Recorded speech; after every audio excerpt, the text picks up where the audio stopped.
If you're having a hard time staying organized, maybe you want to lower your standards or lower your expectations.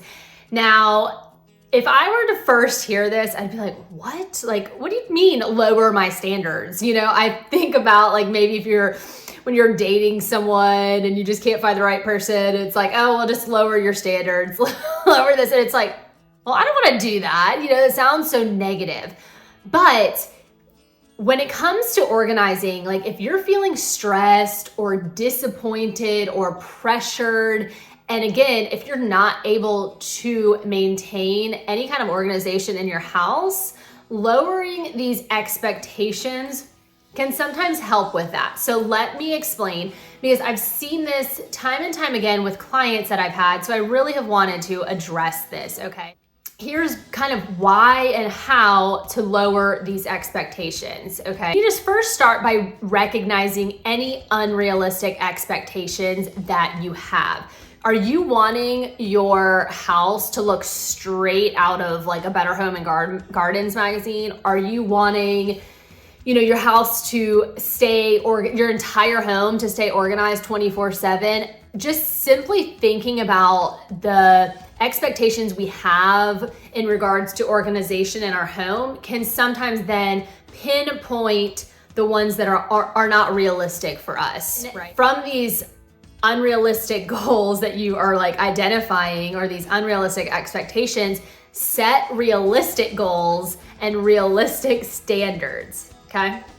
So I had a client who she used to have someone like help with laundry, and that person would help fold her stuff and put it away.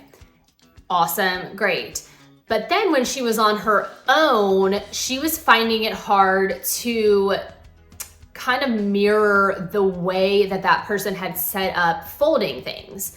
So she was feeling pretty disappointed right out the gate. She couldn't fold like that. And it's kind of one of those situations where it's like, okay, well, I can't copy this system, so screw it. So I'm done and I'm just not gonna do it. And you just have this sense of like defeat. Setting those realistic goals or standards, you know, you don't have to be able to fold perfectly. Can you fold at all? You know, or can you, like, in regards to that example, you know, any way will do, right? So it's not necessarily the folding that's keeping us organized, but it's not that specific way of folding.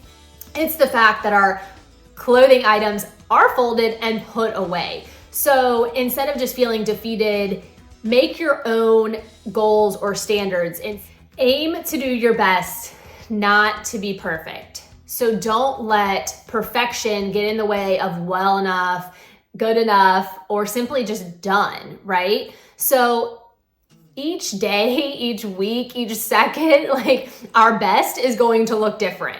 So just acknowledging that and coming to terms with that will help kind of create some freedom in your mind and in your home, and feeling like you are able to like conquer your organizing goals. So don't strive for that perfection, whatever that looks like in your head. Just strive to do your best to make sure that, you know, your family knows how to organize maybe a new system that you've implemented, or just anything like that. Do your best. Tell them to do their best. Encourage them to do their best, and let go of perfection. Stop comparing, okay? Don't expect your home to look like a model house that you saw on Pinterest. It's not real. It's not real most of the time, okay? Even if it is organized, someone else's home, everyone's home is different. So don't compare yourself to other homes you've seen.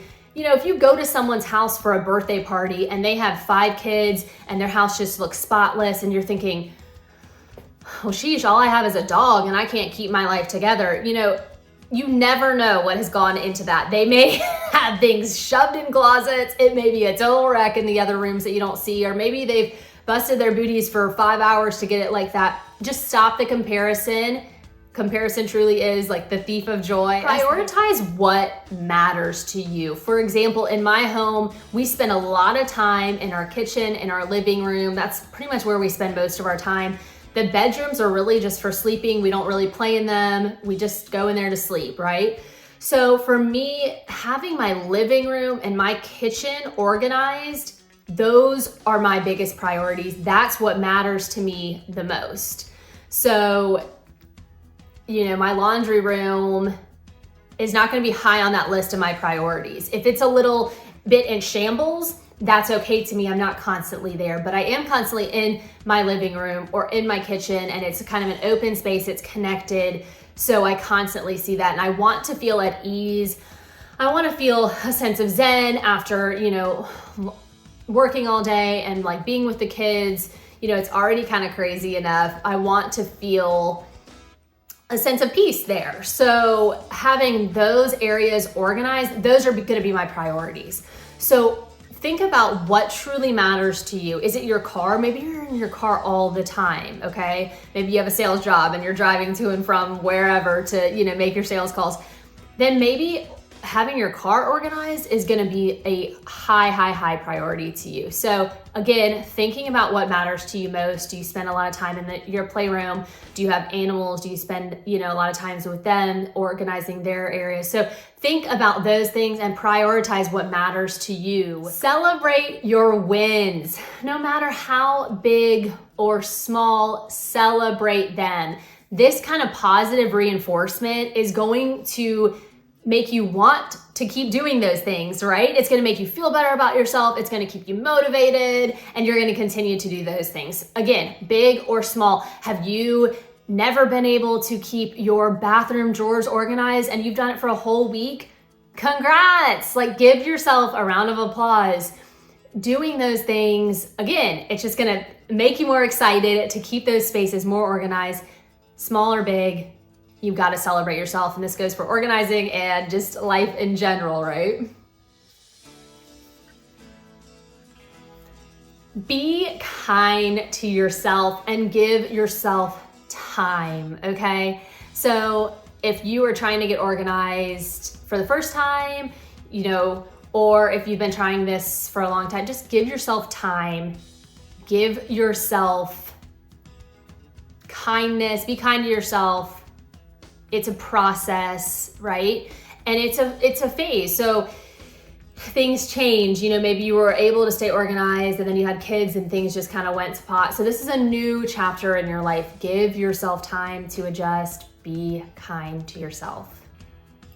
So for this last little bit, as I leave you guys, I want to read something that I wrote. I want to read my notes because I don't want to leave anything off, okay? So remember that you are not settling for less or giving up on your goals when you lower these standards or expectations, okay? You're adopting a more flexible and compassionate mindset that will help you navigate your organizing journey and life in general with more grace and more ease. So again, I want to be a resource to y'all however I can. So please comment with any questions or comments, however I can help you. I really would love to do so. I'm cheering you on. Make sure you please subscribe. It's free to y'all and it means the world to me. And I will talk to you guys next week.